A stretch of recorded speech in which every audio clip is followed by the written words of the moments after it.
سیب کا نرم جسم مضبوط کھول کے درمیان محفوظ رہتا ہے۔ یہ کھول کیلشیم کاربونیٹ نامی مرکب سے بنے ہوتے ہیں اور مختلف طریقوں سے کارآمد ثابت ہوتے ہیں۔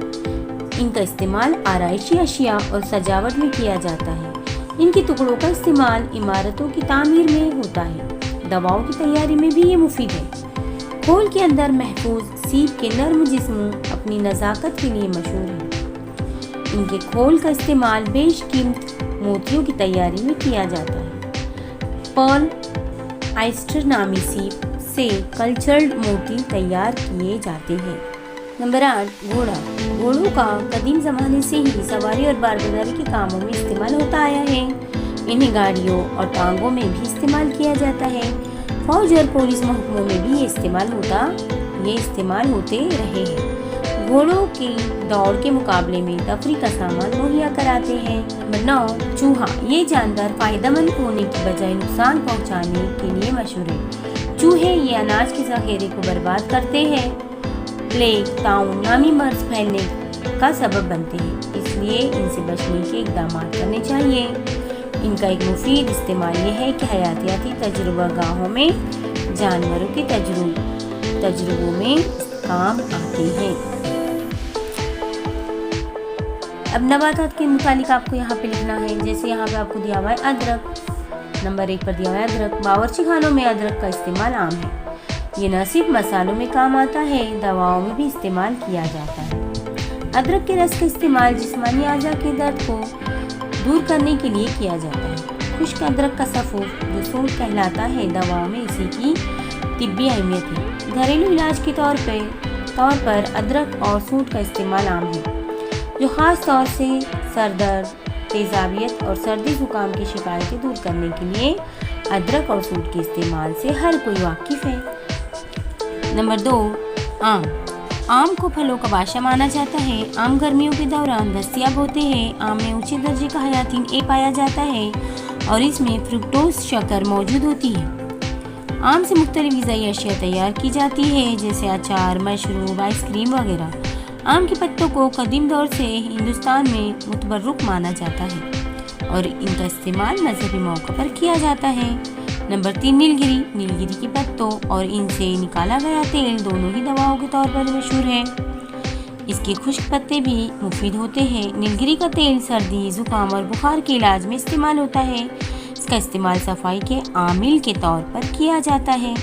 اس کی خوشبو سے تازگی محسوس ہوتی ہے۔ اس کے درخت کی چھال بھی استعمال میں لائی جاتی ہے۔ اس کے تنے کاغذ کی تیاری میں استعمال ہوتے ہیں۔ 4 ببول۔ ببول کے پتے اور اس کی بیج پالتو جانوروں کی غذا کے طور پر استعمال ہوتے ہیں۔ اس کی نازک ٹہنیاں اور دانتوں کی صفائی میں بطور مسواک استعمال ہوتی ہے۔ منجن میں بھی استعمال ہوتے ہیں۔ اس کی کانٹے دار شاخیں کھیتوں، مکانوں کی باڑ میں استعمال ہوتی ہیں۔ اس کے تنے کی چھال سے خارج ہونے والی گوند کی کافی مانگ ہے۔ اس کے تنوں سے حاصل ہونے والی مضبوط لکڑی جہازوں، ناؤ اور کشتیاں بنانے میں استعمال کی جاتی ہے۔ نمبر 5 ساگوان۔ ساگوان کو انگریزی زبان میں ٹیک کے نام سے جانا جاتا ہے، جس کا استعمال عمارت سازی میں اور لکڑی کے مضبوط فرنیچر بنانے میں کیا جاتا ہے۔ اس کی لکڑی میں دیمک یا کیڑے نہیں لگتے اور یہ کافی عرصے تک خراب نہیں ہوتی ہے، اس لیے اس کی کافی مانگ ہے۔ اس کی مانگ کے پیش نظر بھارتی محکمہ جنگلات نے بڑے پیمانے پر اس کے درختوں کے لگانے کا انتظام کیا ہے۔ نمبر 6 پالک۔ پتے دار یہ سبزی کافی مشہور ہے۔ اس میں بہت سے وٹامن اور معدنیات کے علاوہ لوہے کی کافی مقدار ہوتی ہے۔ غذا میں اس کا باقاعدہ استعمال صحت کے لیے نہایت مفید ہے۔ یہ دل کو مضبوط کرتی ہے اور یادداشت کی صلاحیت میں اضافہ کرتی ہے۔ پیٹ میں ہونے والی بدہضمی سے چھٹکارا دلاتی ہے۔ نمبر 7 گھیکوار ایلو ویرا۔ یہ ادویاتی نباتات کے طور پر مشہور ہے۔ اس کے پتوں کے گودوں سے نکالا گیا رس جلدی بیماریوں اور داغ دھبوں اور زخموں کو دور کرتا ہے اور کٹ جانے، جل جانے جیسی تکلیفوں کا علاج کرتا ہے۔ اس کے رس کے باقاعدہ استعمال سے بدہضمی کی شکایتیں دور ہو جاتی ہیں۔ اس کا استعمال ذیابیطس اور کینسر جیسی بیماریوں کے علاج کے لیے کیا جاتا ہے۔ اس کے جیل